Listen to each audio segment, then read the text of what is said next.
नमस्कार प्रिय दर्शक बंधुओं, एक बार फिर आपका स्वागत है आपके अपने चैनल प्राचीन सच्ची कहानियां यूट्यूब चैनल में। तो जो भाई बंधु हमारे चैनल पर पहली बार दर्शक मेहमान बनकर आए हैं, उनसे हमारा निवेदन है कि हमारे चैनल को सब्सक्राइब अवश्य कर लें, बेल आइकन ऑन कर लें और अच्छे कमेंट किया करें ताकि हर आने वाली वीडियो की नोटिफिकेशन सबसे पहले आपको प्राप्त हो और दर्शक बंधुओं आप उसका लाभ उठा सकें। दर्शक बंधुओं, आज हम आपके लिए एक ज्ञानवर्धक कहानी लेकर उपस्थित हुए हैं। प्रिय दर्शक बंधुओं, आज की इस कहानी में एक बुद्धिमान बहू ने 5 बातें बताई हैं और इन 5 बातों को यदि कोई भी मनुष्य सुन लेता है और उन्हें गांठ बांधकर अपने जीवन में उतार लेता है तो वह मनुष्य अपने जीवन में कदापि गरीब नहीं रहता है। उस घर का और उस मनुष्य का जीवन में कभी भी पतन नहीं होता है। दर्शक बंधुओं, जो घर की बहू होती है, जो घर की पुत्रवधू होती है, उसे घर की गृहिणी माना जाता है, अर्थात घर की लक्ष्मी माना जाता है। ऐसे में प्रिय दर्शक बंधुओं, आज की इस कहानी में एक घर की बुद्धिमान बहू ने 5 ज्ञानवर्धक बातें बताई हैं। यदि इन बातों पर आप अमल करते हो तो आपके घर में कभी भी धन की कमी नहीं होगी और आपके घर और कुल का कभी पतन नहीं होगा। दर्शक बंधुओं, यदि हो सके तो आज की इस कहानी को अपने सगे संबंधियों तक शेयर अवश्य करिएगा ताकि उन्हें भी इस ज्ञानवर्धक कहानी का लाभ प्राप्त हो सके। तो प्रिय दर्शकों, आइए जानते हैं एक बुद्धिमान बहू की 5 ज्ञानवर्धक बातों के बारे में, जिन्हें प्रत्येक मनुष्य को अपने जीवन में गांठ बांधकर उतारना चाहिए। तो प्रिय दर्शक बंधुओं, आपका अधिक समय बर्बाद ना करते हुए शुरू करते हैं आज की ये ज्ञानवर्धक कहानी। प्रिय दर्शकों, एक समय की बात है, एक बड़े तालाब के किनारे एक घर बसा हुआ था। उस घर में 4 मनुष्य निवास करते थे। उस घर में एक सेठ तथा उसकी पत्नी और उसका पुत्र तथा पुत्रवधू रहते थे। प्रिय दर्शकों, उनके घर में सदैव खुशहाली रहती थी, परंतु जो बूढ़ा सेठ था, उसका जो पुत्र था, वो सदैव अपने व्यापार के कार्य को लेकर गांव से बाहर रहता था और उस सेठ के घर में सेठ और उसकी पत्नी और साथ ही उसकी पुत्रवधू अर्थात उनकी बहू उनके साथ रहती थी। प्रिय दर्शकों, उनकी जो पुत्रवधू थी वह बहुत ही बुद्धिमान थी। उसे जंगली जानवरों और पक्षियों की वो आवाजें उस सेठ की पुत्रवधू को भली भांति समझ में आती थीं। जंगली जानवरों की आवाजों को और उनकी बातों को सुनकर वो उनकी बातों को समझ जाती थी।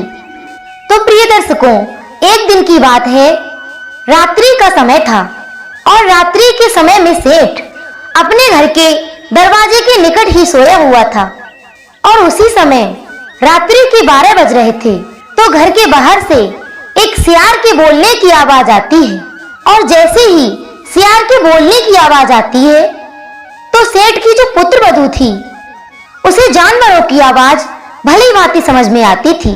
तो सेठ की पुत्रवधू अपने ससुराल से निकलकर अर्थात अपने घर से निकलकर 12 बजे घर से बाहर जाती है। प्रिय दर्शक बंधुओं, जैसे ही सेठ की पुत्रवधू एक घड़ा लेकर रात्रि के 12 बजे घर से बाहर जाती है तो सेठ अपनी पुत्रवधू को घर से बाहर रात्रि के 12 बजे जाते हुए देखकर उसके चरित्र पर उंगली उठाने लगता है। सेठ सोचने लगता है कि अभी रात्रि का 12 बजे का समय हुआ है और आज मेरी पुत्रवधू रात्रि के 12 बजे आखिर कहाँ जा रही है। कहीं ये चरित्रहीन तो नहीं है और कहीं मेरे पुत्र को बाहर रहने की वजह से इसने किसी अन्य पुरुष से मित्रता तो नहीं कर ली। प्रिय दर्शकों, इस तरह वह सेठ अपनी पुत्रवधू के बारे में गलत गलत विचार अपने मन में लाने लगा। उसके बाद में कुछ ही देर बाद सेठ की पुत्रवधू पुनः बाहर से घर की ओर आने लगती है और उसके हाथ में घड़ा होता है जिसे वह अपनी चुनरी की आड़ से छुपा के लाई होती है। दर्शक बंधुओं, सेठ अपनी पुत्र वधू को रात्रि के 3 बजे बाहर से घर आते देख चुपचाप सो जाता है। वह उससे कुछ नहीं कहता है और सेठ फिर सोचने लगता है कि मेरी ये पुत्र वधू कहीं बदचलन तो नहीं है। ये अन्य पुरुष से मिलने के लिए रात्रि में घर से बाहर जाती है। दर्शक बंधुओं, वह सेठ सोचता है कि सुबह होते ही मैं इस बदचलन स्त्री को अपने घर से बाहर अर्थात इसके मायके छोड़ आऊंगा, क्योंकि यह स्त्री मेरे घर के लिए योग्य नहीं है। यदि ये यहाँ रही तो मेरे कुल का ही नाश हो जाएगा, तो मेरे कुल का पतन निश्चित है। प्रिय दर्शक बंधुओं, इस तरह सोचकर वह सेठ सो जाता है और फिर जैसे ही सुबह होती है तो सवेरा होते ही सेठ अपनी पुत्र वधू से कहता है कि तुम जल्दी जल्दी अपने कपड़े एक पोटरी में बांध लो, क्योंकि हमें तुम्हारे पीहर जाना है। प्रिय दर्शकों, उसके बाद जो सेठ की पुत्र वधू थी वो बहुत बुद्धिमान थी। वो अपने ससुर से अर्थात सेठ से कुछ नहीं कहती है और जल्दी जल्दी अपने कपड़े एक गठरी में बांध लेती है और अपने ससुर के कहने के अनुसार जैसे ही वह घर से बाहर निकलती है तो उसका जो ससुर था वह एक रथ लाता है और रथ के अंदर अपने पुत्र वधू को बिठाता है और फिर अपने पुत्र वधू के पीहर की ओर जाने लगता है। दर्शक बंधुओं, चलते चलते आधा रास्ता गुजर जाता है, परंतु आगे चलकर उनके रास्ते में एक नदी पड़ती है। नदी आते ही सेठ रथ से नीचे उतरता है और नीचे उतरने के बाद में सेठ अपनी पुत्र वधू से कहता है कि नीचे उतरो और नीचे उतरकर इस नदी को जूतियां उतार कर पार करो, तब तक मैं इस खाली रथ को नदी पार करवाता हूँ। प्रिय दर्शकों, अपने ससुर के कहने के अनुसार वह स्त्री रथ से नीचे उतरती है और नीचे उतरकर बिना पैरों से जूतियां निकाले वह उस नदी को पार कर लेती है। दर्शक बंधुओं, यह नजारा सेठ देख लेता है और सोचने लगता है कि हे भगवान, मेरी पुत्र वधू बदचलन तो थी, परंतु ये तो कुलक्षणी भी है, क्योंकि मैंने इससे कहा था कि अपने पैरों में से जूतियां उतारकर इस नदी को पार कर लो, परंतु ये मूर्ख तो मेरी हर बात को अनसुनी कर रही है। इसने तो बिना पैरों में से जूतियां उतारे इस नदी को पार कर रही है। प्रिय दर्शकों, जब वो दोनों ही नदी को पार कर लेते हैं और फिर जैसे ही आगे जाते हैं तो आगे जाकर उस सेठ को एक खेत में हरी भरी और बड़ी बड़ी फसल दिखाई देती है और वह फसल हवा के जोर से लहरा रही होती है।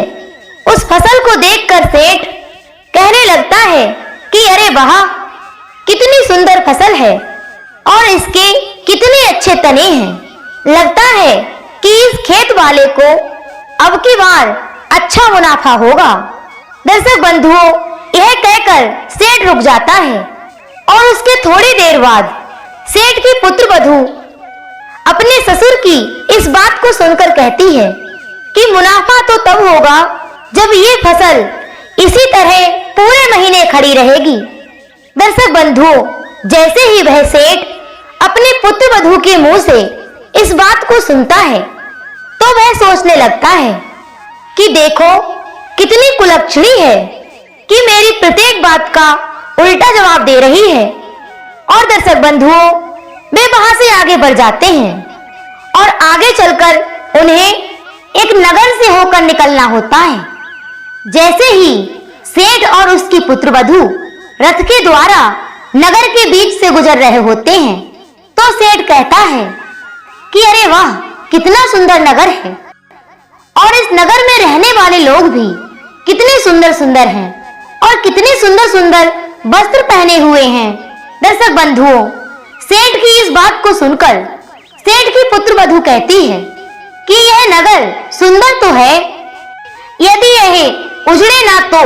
दर्शक बंधुओं, सेठ ने जैसे ही अपने पुत्र वधू के मुख से इस बात को सुना तो उसके कुछ ठीक प्रकार से समझ में नहीं आया, लेकिन सेठ इस बात को बहुत ही कड़वी समझ रहा था। फिर थोड़ा आगे चलते ही उन्हें एक पहलवान योगा करते हुए दिखा। पहलवान को योगा करते देख वह सेठ पहलवान की ओर देखकर कहने लगता है कि अरे वाह, देखो ये तो कोई पहलवान है और कितना बलवान है और इसके शरीर में कितनी फुर्ती है। दर्शक बंधुओं, सेठ की इस बात को सुनकर सेठ की पुत्रवधू सेठ से कहती है कि पहलवान तो है, परंतु यह पहलवान तब माना जाएगा जब बिना पिटे अपने घर आएगा। दर्शक बंधुओं, इस बात को सुनकर भी सेठ सोचने लगता है कि देखो यह स्त्री मेरा कितना अपमान कर रही है, मेरी हर बात का उल्टा जवाब दे रही है। दर्शक बंधुओं, इस तरह वे लोग काफी आगे निकल जाते हैं और आगे पहुंचकर वह सेठ और उसकी पुत्रवधू के पीहर अर्थात उसके घर पहुंच जाते हैं और दरवाजे पर जाकर खड़े हो जाते हैं। जब समधी घर से बाहर निकल कर आते हैं तो सेठ का समधी अपने समधी और अपनी बेटी को देखकर बहुत प्रसन्न होते हैं। उसके बाद में उस सेठ की पुत्रवधू के जो पिताजी थे अर्थात सेठ के जो समधी थे, वे उनका खूब स्वागत सत्कार करते हैं और उन्हें भोजन कराते हैं। भोजन करने के बाद में वह सेठ घर से बाहर निकलकर अपने रथ में आकर सो जाता है। अपने ससुर को रथ में सोता हुआ देखकर उस सेठ की पुत्रवधू भी रथ की छाया में आकर बैठ जाती है और घर के अंदर विश्राम नहीं करती है। परंतु दर्शक बंधुओं, जिस स्थान पर वह रथ खड़ा हुआ था, जिस स्थान पर वह बुद्धिमान बहू विश्राम कर रही थी, उसी के पास में एक बड़ा सा पीपल का वृक्ष था। उस पीपल के वृक्ष पर बैठा हुआ एक कौवा बार बार काव काव कर रहा था। काव काव कर रहे कौवे को देखकर जो उस सेठ की पुत्रवधू थी, वह उस कौवे की आवाज को सुनकर उसकी बात समझ गई। फिर वह बुद्धिमान बहू उस रथ के नीचे से बोलती है कि हे कौवे, तुम मुझसे क्या चाहते हो? क्योंकि एक दिन जब रात्रि का समय था, घर के बाहर से सियार की आवाज आ रही थी और जब मैं अपने ससुराल से निकलकर सियार के बोलने पर घर से बाहर गई तो घर से बाहर जाते ही एक नदी में होकर एक मुर्दा बहता हुआ जा रहा था और उस मुर्दे के शरीर पर बड़े महंगे महंगे आभूषण लटके हुए थे। उन आभूषणों को निकालकर मैं अपने घर ले आई और घर में लाकर मैंने उन आभूषणों को एक घड़े में छिपा दिया और उस सियार के कहने पर मैं उस घर से बाहर गई थी। परंतु मेरे ससुर ने मुझे घर से बाहर जाते हुए देखकर मुझे एक बदचलन और चरित्रहीन स्त्री साबित कर दिया। परंतु अब तुम मुझसे क्या चाहते हो? मुझे अपनी उस गलती का पछतावा बहुत हो रहा है और अब तुम चाहते हो कि इस पीपल के नीचे से मैं गड्ढा खोदकर सोना निकाल लूं, तो मुझे ऐसा सोना नहीं चाहिए। प्रिय दर्शक बंधुओं, अपनी बुद्धिमान बहू की सारी बातों को वह सेठ रथ में लेटे हुए सुन रहा था। यह सब सुनकर सेठ झट से रथ से नीचे उतरता है और उस पीपल के वृक्ष के पास जाकर गड्ढा खोदता है और उस सोने को निकाल लेता है। सोना देखकर सेठ बहुत खुश होता है और उस पूरे सोने को अपने रथ में रखता है और अपनी पुत्रवधू को प्यार भरा आशीर्वाद देता है और अपने पुत्रवधू की खूब प्रशंसा करता है और उसी समय अपनी पुत्रवधू को उसी रथ में बिठाकर फिर से अपने घर की ओर ले जाने लगता है।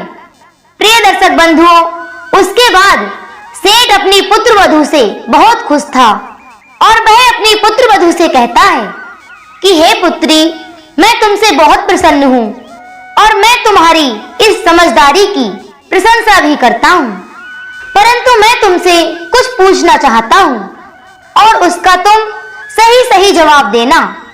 तो प्रिय दर्शक बंधुओं, वह सेठ अपनी पुत्रवधू से कहता है कि हे पुत्री, जब हम अपने घर से तुम्हारे पीहर की ओर आ रहे थे और मार्ग में जो नदी पड़ी थी, तो मैंने तुमसे कहा था कि अपने पैरों से जूतियों को उतार कर इस नदी को पार कर लो, लेकिन तुमने उस समय अपनी जूतियां क्यों नहीं उतारी? तो दर्शक बंधुओं, उस सेठ की पुत्र वधू कहती है कि हे पिताजी, मैंने उस समय अपनी जूतियों को इसलिए नहीं उतारा था क्योंकि उस नदी में कई सारे विषैले कीड़े होते हैं। यदि मैं उस समय अपनी जूतियों को उतारकर नदी पार करती तो वह विषैले जीव जंतु मुझे डस सकते थे और मुझे नुकसान पहुंचा सकते थे। इस वजह से मैंने आपका कहना ना मानकर और अपनी बुद्धिमानी का इस्तेमाल करके उस समय इस नदी को पार किया था।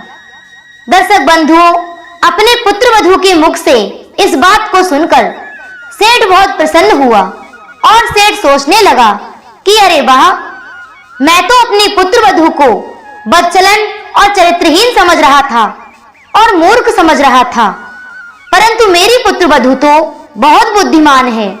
दर्शक बंधुओं, फिर सेठ दूसरी बात पूछने लगता है और कहता है कि पुत्री, मैंने जब आगे चलकर जब उस फसल के लिए कहा था कि यह हरी भरी है और दिखने में बहुत अच्छी है, परंतु उस समय तुमने कहा था अच्छी तो है परंतु ये इसी तरह खड़ी रहे तो, नहीं तो इसका नाश सुनिश्चित है। आखिर तुमने ऐसा क्यों कहा? दर्शक बंधुओं, फिर सेठ की पुत्र वधू सेठ से कहती है कि पिताजी, वह सब मैंने इसलिए कहा था क्योंकि फसल, स्त्री और धन तब तक ही सुरक्षित होता है जब तक उसका कोई रखवाला हो। यदि उस फसल का कोई रखवाला नहीं होगा तो उसी दिन उस फसल का नाश हो जाएगा। दर्शक बंधुओं, अपनी पुत्र वधू के मुख से इस बात को सुनकर वह सेठ बहुत प्रसन्न होता है और सोचने लगता है कि मेरी पुत्र वधू तो सच में बहुत ही समझदार है।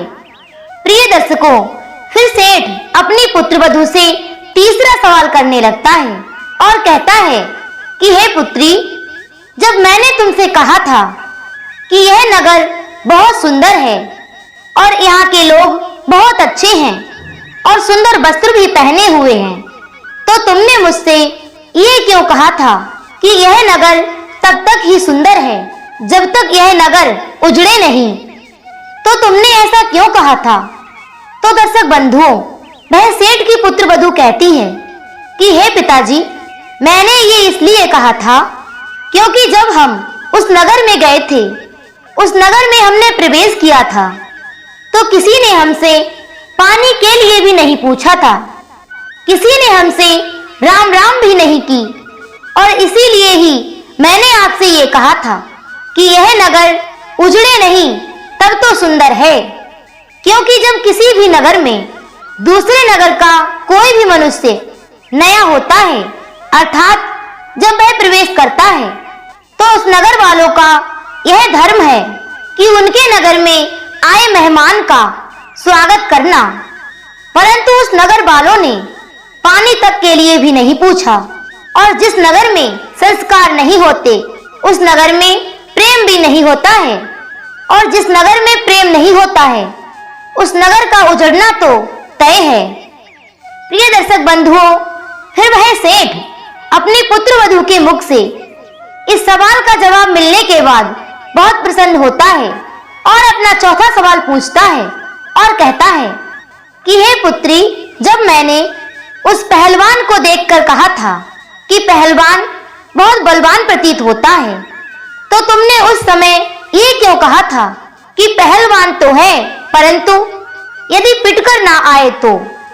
दर्शक बंधुओं, फिर सेठ की बहू कहती है कि हे पिताजी, दिखने में और करनी में बहुत अंतर है, क्योंकि पहलवान वह नहीं होता है जिसका शरीर बड़े आकार वाला हो, बल्कि पहलवान तो उसे माना जाता है जिसमें फुर्ती हो और जिसमें बुद्धि और बल दोनों हो, बल्कि पहलवान उसे नहीं माना जाता जिसका आकार और शरीर बड़ा हो। प्रिय दर्शक बंधुओं, फिर इस बात को सुनकर सेठ बहुत प्रसन्न होता है और फिर सेठ अपनी पुत्र वधू को लेकर अपने घर पहुंच जाता है और घर में जाते ही वह सेठ अपने घर की पूरी जिम्मेदारी अपनी पुत्र वधू के हाथों में समर्पित कर देता है। प्रिय दर्शकों, इस तरह ये कहानी एक बुद्धिमान बहू की कहानी है। हम उम्मीद करते हैं आपको आज की हमारी ये कहानी जरूर पसंद आई होगी। यदि कहानी पसंद आई हो तो वीडियो को लाइक करें, कमेंट करें और अधिक से अधिक लोगों तक शेयर अवश्य करें। और दर्शक बंधुओं, यदि आप पहली बार हमारे चैनल पर आए हैं तो आपसे हमारा निवेदन है कि हमारे चैनल को सब्सक्राइब अवश्य कर लें। फिर मिलेंगे इसी तरह की एक ज्ञानवर्धक कहानी के साथ। इसी के साथ दर्शक बंधुओं, राधे राधे, जय श्री कृष्णा।